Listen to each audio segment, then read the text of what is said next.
नमस्कार सांग माने ओडिया मिक्स स्टोरी को आपण मानको बहुत बहुत स्वागत। आज विषय वस्तुटी होची सठिक मार्ग।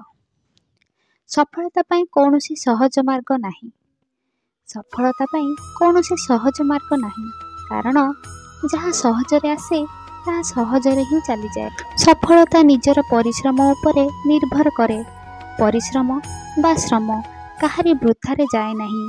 भल पाठ पढ़िबा पाई कठिन परिश्रम न करी बड़ फल आशा करिबा वृथा आशा। जेमिति परिश्रम सेमिति फल। पाठ न पढ़ी माँ तारिणी को नड़िया दबार संकल्प करिबा श्रीक्षेत्र पुरी जाई श्री जगन्नाथ का दर्शन करिबारे किछि लाभ मिले नहीं।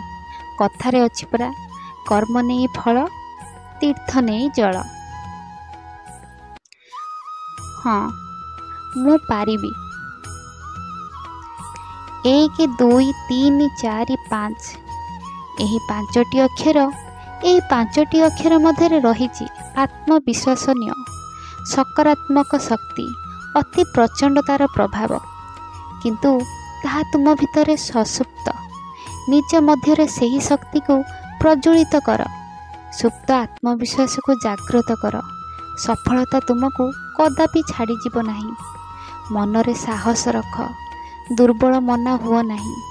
जेतेबेले तुमे तुमर लक्ष्य तलरे तुम असतरीति को कूଳରେ पहुँचाई पारि नहीं, ताहा आदौ विफलता नुहे। विफलता सेतिकी बेले आसे जेतेबेले तुमर पहुँचीबा पई कौनसी लक्ष्य न थाए। तुमे जान तुमे कौन, किंतु तुमे जान नहीं तुमे कौन होई परिबो।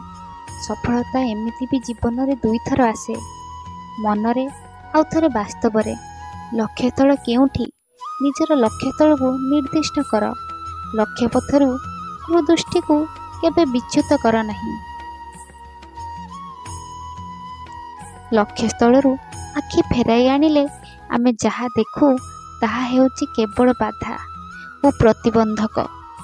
सबु संभव, असंभव किछि नाही। असंभव शब्दटी केवल बोका मानक अभिधान रे थाए बोली जने दार्शनिक कहिथिले। हाँ मु पारिबी। निज साधना चेष्टा श्रम बल सबुथिरे जितापट अछि। जय जगन्नाथ।